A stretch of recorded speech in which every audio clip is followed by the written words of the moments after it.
Hello കൂട്ടുകാരെ, എല്ലാവർക്കും എജുബ്ലിസിൻ്റെ പുതിയൊരു വീഡിയോയിലേക്ക് സ്വാഗതം. അപ്പോൾ നമ്മളിന്ന് നോക്കാനായിട്ട് പോകുന്നത് 5ാം ക്ലാസ്സുകാരുടെ മലയാളം ഫസ്റ്റ് ടെക്സ്റ്റ് ബുക്കിലെ ആദ്യത്തെ പാഠമായിട്ടുള്ള മണ്ണിൻ്റെ കിനാവുകളാണ് കേട്ടോ. ഓക്കെ, അപ്പോൾ നമ്മളുടെ മണ്ണിൻ്റെ കിനാവുകൾ എന്ന് പറഞ്ഞാൽ എന്താണ്? കിനാവുകൾ എന്ന് വെച്ചാൽ എന്താണ്? സ്വപ്നങ്ങൾ. ഓക്കെ, അപ്പോൾ മണ്ണിൻ്റെ കിനാവുകൾ എന്താവും? മണ്ണിൻ്റെ സ്വപ്നങ്ങളെ കുറിച്ചിട്ടായിരിക്കും അല്ലേ? ഓക്കെ, അപ്പോൾ പി മധുസൂദനൻ എന്നുള്ള ഒരു കവി എഴുതിയിട്ടുള്ള വളരെ മനോഹരമായിട്ടുള്ള ഒരു കവിതയാണ്, പൂക്കളെ കുറിച്ചിട്ടുള്ള ഒരു കവിതയാണ് എന്ത്? മണ്ണിൻ്റെ കിനാവുകൾ എന്ന് പറയുന്നത്. ഓക്കെ, അപ്പോൾ നമുക്ക് ഈ കവിത വായിച്ചിട്ട് ഇതിലെ ഓരോ വരിയുടെയും അർത്ഥങ്ങൾ മനസ്സിലാക്കാം കേട്ടോ. ഓക്കെ, അപ്പോൾ നമുക്ക് കവിതയിലേക്ക് പോവാം. പൊൻവെയിലിൽ കുരുത്ത മുക്കുറ്റികൾ, പൂനിലാവ് നുകർന്ന പൂത്തുമ്പകൾ, സന്ധ്യ നെഞ്ചത്തെടുത്ത് ലാളിച്ചതിൻ ചന്തമാകെ പകർന്ന ജമന്തികൾ. ഇതാണ് ആദ്യത്തെ 4 വരി. അപ്പോൾ ഇതിൽ ആദ്യ വരിയായിട്ടുള്ള പൊൻവെയിലിൽ കുരുത്ത മുക്കുറ്റികൾ, ഇതിൻ്റെ അർത്ഥം മനസ്സിലാക്കാം. പൊൻവെയിലിൽ എന്ന് വെച്ച് കഴിഞ്ഞാൽ സ്വർണ്ണ വെയിലിൽ. ഓക്കെ, കുരുത്ത എന്ന് വെച്ച് കഴിഞ്ഞാൽ ഉണ്ടായ, മുക്കുറ്റികൾ അതായത് സ്വർണ്ണ നിറമുള്ള സൂര്യപ്രകാശത്തിൽ വളർന്ന് വിരിഞ്ഞു നിൽക്കുന്ന മുക്കുറ്റിപ്പൂക്കൾ. അതാണ് ഈ വരിയുടെ മീനിങ്. ഓക്കെ, കവി ഇവിടെ പ്രഭാത സൂര്യൻ്റെ പൊൻകിരണങ്ങളിൽ മനോഹരമായിട്ട് വിരിഞ്ഞു നിൽക്കുന്ന മുക്കുറ്റിപ്പൂക്കളുടെ ഭംഗിയെക്കുറിച്ചിട്ടാണ് ഈ വരികളിലൂടെ പറയണത്. ഓക്കെ, ഇനി അടുത്ത വരിയാണ് പൂനിലാവ് നുകർന്ന പൂത്തുമ്പകൾ. പൂനിലാവ് എന്ന് വെച്ച് കഴിഞ്ഞാൽ നമ്മളുടെ അമ്പിളി അമ്മാവിൻ്റെ ആ വെളിച്ചത്തിനെ, വെളിച്ചത്തിനെയാണ് പൂനിലാവ് എന്ന് പറയുന്നത്. നുകർന്ന എന്ന് വെച്ച് കഴിഞ്ഞാൽ ആസ്വദിച്ച് നിൽക്കുന്ന പൂത്തുമ്പകൾ. ഓക്കെ, അപ്പോൾ പൂർണ്ണചന്ദ്രൻ്റെ മൃദുലമായിട്ടുള്ള നിലാവെളിച്ചം ആസ്വദിച്ച് നിൽക്കുന്ന പൂത്തുമ്പുകളെ കുറിച്ചിട്ടാണ് കവി ഈ വരിയിൽ പറയുന്നത്. ഓക്കെ, അടുത്തതാണ് സന്ധ്യ നെഞ്ചത്തെടുത്ത് ലാളിച്ചതിൻ ചന്തമാകെ പകർന്ന ജമന്തികൾ.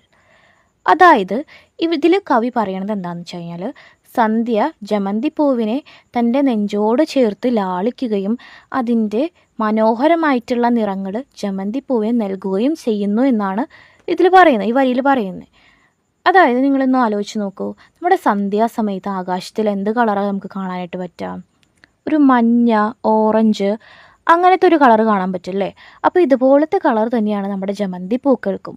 അപ്പോൾ കവി പറയണത് സന്ധ്യ ജമന്തിപ്പൂവിനെ തൻ്റെ നെഞ്ചോട് ചേർത്ത് ലാളിച്ചിട്ട് അതിൻ്റെ മനോഹരമായിട്ടുള്ള നിറങ്ങൾ ജമന്തി പൂക്കൾക്ക് കൊടുക്കുന്നു എന്ന് പറയുന്നു. ഓക്കെ, അപ്പോൾ ഇതിൽ സന്ധ്യയെ ഒരു അമ്മയെപ്പോലെയും ജമന്തിപ്പൂക്കളെ അമ്മയുടെ കുഞ്ഞുങ്ങളായിട്ടാണ് കവി സങ്കല്പിക്കുന്നത്.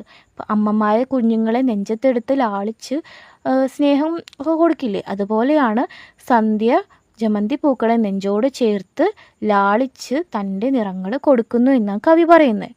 ഓക്കെ, ഇനി അടുത്ത വരിയാണ് മഞ്ഞ നക്ഷത്രം എന്ന പോൽ വേലിയിൽ മഞ്ഞണിഞ്ഞ് വിരിഞ്ഞ കോളാമ്പികൾ. ഓക്കെ, അപ്പോൾ അടുത്ത വരിയിൽ പറയുന്ന കോളാമ്പി പൂക്കളെ പറ്റിയിട്ടാണ്. ഓക്കെ, ഇതിങ്ങനെയാണ് കാണുന്നത്. മഞ്ഞ നക്ഷത്രം എന്ന പോൽ വേലിയിൽ മഞ്ഞണിഞ്ഞ് വിരിഞ്ഞ കോളാമ്പികൾ. അതായത് കോളാമ്പി പൂക്കളെ മഞ്ഞ നക്ഷത്രം പോലെയാണ് കവി ഇവിടെ പറയുന്നത്. അപ്പോൾ നമുക്ക് കോളാമ്പി പൂക്കളെ നിങ്ങൾ കണ്ടിട്ടുണ്ടായിരിക്കും. അതിൻ്റെ ഒരു ഷേപ്പ് ഏകദേശം എന്താണ്? ഒരു നക്ഷത്രങ്ങൾ പോലെയാണല്ലോ അതിൻ്റെ ഷേപ്പ്. അപ്പോൾ ഇതിങ്ങനെ വേലിയിൽ ഇങ്ങനെ മഞ്ഞ നിറം കൊണ്ടിങ്ങനെ വിരിഞ്ഞ് നിൽക്കുന്നത് കാണുമ്പോൾ കവിക്ക് എന്താണ് തോന്നുന്നത്? ഇത് മഞ്ഞ നക്ഷത്രം എന്ന പോലെയാണ് കവിക്ക് തോന്നുന്നത്.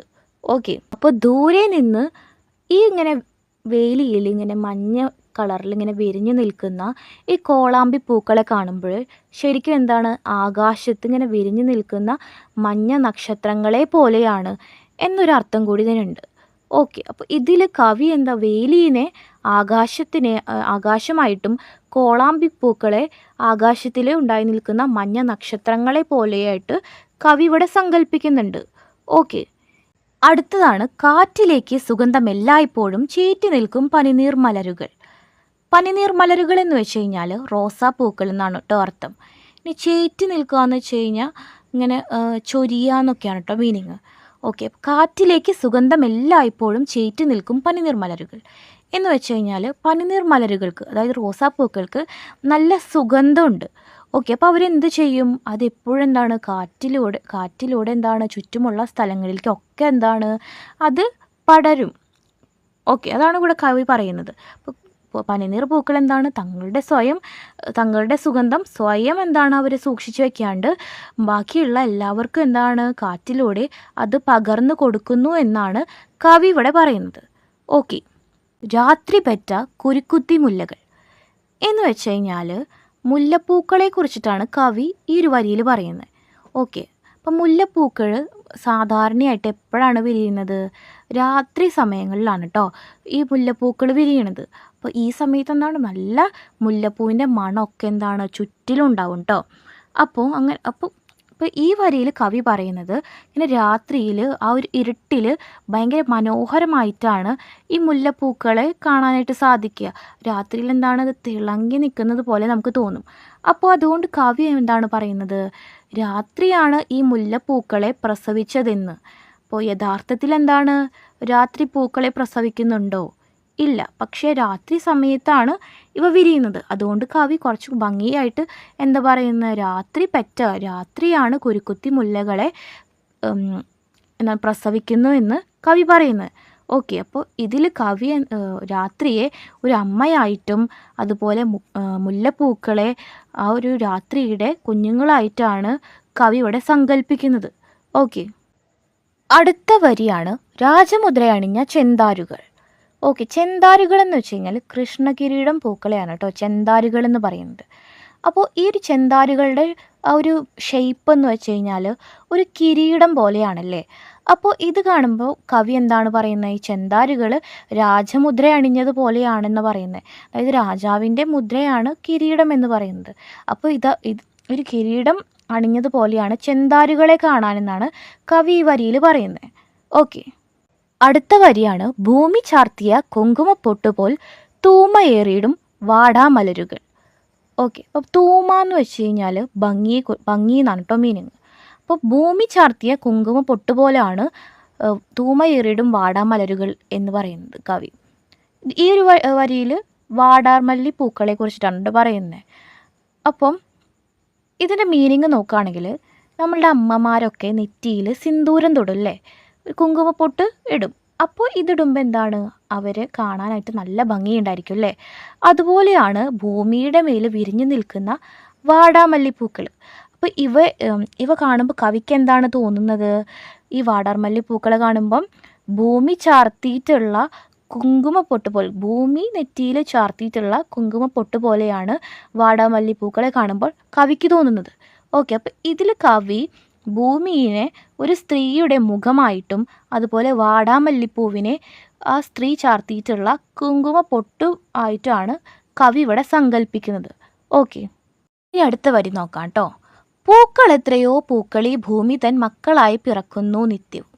അപ്പോൾ ഈ വരിയിൽ പറയുന്നത് നമ്മുടെ ഭൂമിയിൽ ഓരോ ദിവസവും ഒരുപാട് പൂക്കൾ വിരിയുന്നുണ്ട്.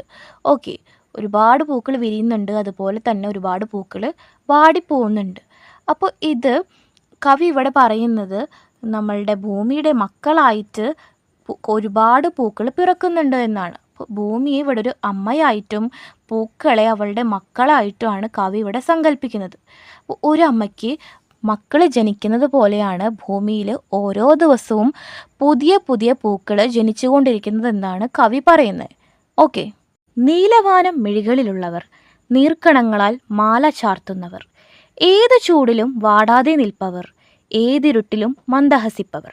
അപ്പോൾ നമുക്കിതിൻ്റെ മീനിങ് നോക്കാം കേട്ടോ. നീലവാനം മിഴികളിലുള്ളവർ എന്ന് വെച്ച് കഴിഞ്ഞാൽ നമ്മളുടെ പൂക്കളൊക്കെ ആകാശത്തിനെ ഫേസ് ചെയ്തിട്ടാണ് നിൽക്കുന്നത് അല്ലേ, ആകാശത്തിലേക്ക് നോക്കിയിട്ടാണ് നിൽക്കുന്നത്. അപ്പോൾ അവരുടെ കണ്ണുകളിൽ നമുക്ക് ആരെ കാണാം? നമ്മുടെ നീലാകാശം കാണാം അല്ലേ. അപ്പോൾ ഇതിനെയാണ് പറയുന്നത് നീലവാനം മിഴികളിലുള്ളവർ. മിഴികൾ എന്ന് വെച്ച് കഴിഞ്ഞാൽ കണ്ണുകൾ എന്നാണ് കേട്ടോ അർത്ഥം. ഓക്കെ, അപ്പം അവർക്ക് എന്താണ് പൂക്കളിങ്ങനെ അവർ ആകാശത്തിലേക്ക് ഫേസ് ചെയ്ത് നിൽക്കുമ്പോൾ പൂക്കളുടെ കണ്ണിൽ നമുക്ക് ആ നീല ആകാശത്തിനെ നമുക്ക് കാണാനായിട്ട് സാധിക്കുന്നുണ്ട് എന്നാണ് കവി പറയുന്നത്. അടുത്തതാണ് നീർക്കണങ്ങളാൽ മാല ചാർത്തുന്നവർ എന്ന് വെച്ച് കഴിഞ്ഞാൽ ഇതിൻ്റെ മീനിങ് എന്താണെന്ന് വെച്ച് കഴിഞ്ഞാൽ നമ്മൾ രാവിലെ നമ്മൾ എഴുന്നേറ്റ് നമ്മുടെ മുറ്റത്തേക്കൊക്കെ പോകുമ്പോൾ നമ്മുടെ ചെടികളിലും പൂക്കളിലൊക്കെ നമുക്ക് വെള്ളത്തുള്ളികൾ ഇങ്ങനെ പറ്റിയിരിക്കുന്നതായിട്ട് കാണാം അല്ലേ.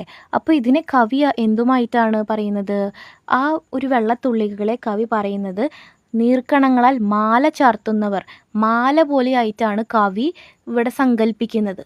ഓക്കെ, അടുത്ത വരിയാണ് ഏത് ചൂടിലും വാടാതെ നിൽപ്പവർ, ഏതിരുട്ടിലും മന്ദഹസിപ്പവർ. ഓക്കെ, അപ്പോൾ ഇതിൻ്റെ മീനിങ് എന്താണെന്ന് വെച്ച് കഴിഞ്ഞാൽ, പൂക്കൾക്ക് ചിലപ്പോഴൊക്കെ കനത്ത വെയിലിലും അതുപോലെ ഇരുണ്ട രാത്രികളൊക്കെ എന്താണ് നേരിടേണ്ടതായിട്ട് വരും. എന്നിട്ടും എന്താണ് അവ വിരിഞ്ഞു നിൽക്കുന്നുണ്ട്. അതുപോലെ തന്നെ തങ്ങളുടെ സൗന്ദര്യം നഷ്ടപ്പെടുത്താതെ പുഞ്ചിരിയുമായിട്ട് നിൽക്കുകയും ചെയ്യുന്നുണ്ട്. ഓക്കെ, അതാണ് പറയുന്നത് കേട്ടോ. ഏത് ചൂടിലും എന്ത് ചൂടായാലും എത്ര കനത്ത ചൂടായാലും അവർ വാടാതെ നിൽക്കുന്നുണ്ട്. അതുപോലെ എത്ര ഇരുട്ടിലായാലും അവരെന്ത് ചെയ്യുന്നുണ്ട്, അവർ ചിരിക്കുന്നുണ്ട്. അവരുടെ പുഞ്ചിരി കൈവിടുന്നില്ല എന്നാണ് പറയുന്നത്. അപ്പോൾ കവി ഈ ഒരു വരിയിലൂടെ ഒരു വലിയൊരു സന്ദേശം നമുക്ക് തരുന്നുണ്ട്. അതായത് നമ്മുടെ ജീവിതത്തിൽ ഒരുപാട് ബുദ്ധിമുട്ടുകളും പ്രയാസങ്ങളും ഒക്കെ വരും. അപ്പോൾ നമ്മൾ എന്ത് ചെയ്യണം? പൂക്കളെ പോലെ സ്ട്രോങ് ആയിട്ട് വാടാണ്ട് ധൈര്യത്തോടെ നിൽക്കാനും പുഞ്ചിരി കൈവിടാതിരിക്കാനുമായിട്ട് ഉള്ളൊരു സന്ദേശം നമുക്ക് കവി ഈ വരിയിലൂടെ തരുന്നുണ്ട്. ഓക്കെ, അപ്പോൾ നമുക്ക് അടുത്ത വരികൾ നോക്കാം കേട്ടോ.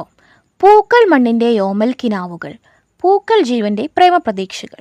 ഓക്കെ, പൂക്കൾ മണ്ണിൻ്റെ ഓമൽ കിനാവുകൾ എന്ന് വെച്ച് കഴിഞ്ഞാൽ കവി ഉദ്ദേശിക്കുന്നത് നമ്മുടെ ഭൂമിനെ ഒരമ്മയായിട്ട് കവി സങ്കല്പിക്കുന്നുണ്ടല്ലേ. അപ്പോൾ ഒരു അമ്മയ്ക്ക് അവരുടെ മക്കളെ കുറിച്ചിട്ട് ഒരുപാട് സ്വപ്നങ്ങളുണ്ടായിരിക്കും അല്ലേ. ഓക്കെ, അപ്പോൾ അതുപോലെ നമ്മുടെ ഭൂമിയുടെ മനോഹരമായിട്ടുള്ള സ്വപ്നങ്ങളാണ് പൂക്കൾ എന്നാണ് കവി പറയുന്നത്. ഓക്കെ, ഇനി അടുത്തതാണ് പൂക്കൾ ജീവൻ്റെ പ്രേമപ്രതീക്ഷകൾ. ഈ വരി കൊണ്ട് കവി എന്താണ് ഉദ്ദേശിക്കുന്നതെന്ന് നമുക്ക് നോക്കാം കേട്ടോ. അതായത് പൂക്കൾ മനുഷ്യ ജീവിതത്തിൽ സ്നേഹവും പ്രതീക്ഷയും സന്തോഷമൊക്കെ നിറയ്ക്കുന്നതായിട്ടാണ് കവി പറയുന്നത്. അതായത് നമ്മൾ വിവാഹങ്ങളിൽ നമ്മൾ പൂക്കൾ ഉപയോഗിക്കുന്നുണ്ടല്ലേ, അതുപോലെ നമ്മൾക്ക് ആഘോഷങ്ങളിൽ ഉപയോഗിക്കുന്നുണ്ട്. അതുപോലെ നമ്മൾ ദൈവങ്ങളെ ആരാധിക്കുമ്പോൾ നമ്മൾ പൂക്കളൊക്കെ കൊടുക്കുന്നുണ്ട്. അതുപോലെ സ്നേഹം, നമുക്ക് മറ്റുള്ളവരോടുള്ള സ്നേഹം പ്രകടിപ്പിക്കാനൊക്കെ ആയിട്ട് നമ്മൾ പൂക്കൾ കൊടുക്കാറുണ്ട് അല്ലേ. അപ്പോൾ ഇതിനെ കവി എന്തായിട്ട് പറയുന്നത്? ജീവൻ്റെ പ്രേമപ്രതീക്ഷകൾ, മനുഷ്യജീവൻ്റെ പ്രേമപ്രതീക്ഷകളാണ് പൂക്കളെന്ന് കവി പറയുന്നത്. ഓക്കെ, അപ്പോൾ നമ്മളുടെ മണ്ണിൻ്റെ കിനാവുകൾ എന്ന് പറയുന്ന ഈ ഒരു പാഠം കംപ്ലീറ്റ് ആയിട്ടുണ്ട് കേട്ടോ. അപ്പോൾ നിങ്ങൾക്ക് ഈ പാഠം മനസ്സിലായിട്ടുണ്ട്, യൂസ്ഫുള്ളായിട്ടുണ്ട് എന്ന് ഞാൻ കരുതുകയാണ്. അപ്പോൾ ഈ വീഡിയോ നിങ്ങൾക്ക് ഇഷ്ടപ്പെടുകയാണെങ്കിൽ ലൈക്ക് ചെയ്യാനും കൂട്ടുകാർക്കൊക്കെ ഷെയർ ചെയ്യാനും നമ്മുടെ ചാനൽ സബ്സ്ക്രൈബ് ചെയ്യാനും മറക്കല്ലേ കേട്ടോ. അപ്പോൾ നമുക്ക് ഇനി നെക്സ്റ്റ് ഒരു വീഡിയോ ആയിട്ട് വരാം കേട്ടോ. അപ്പോൾ ഓക്കെ, ബായ്.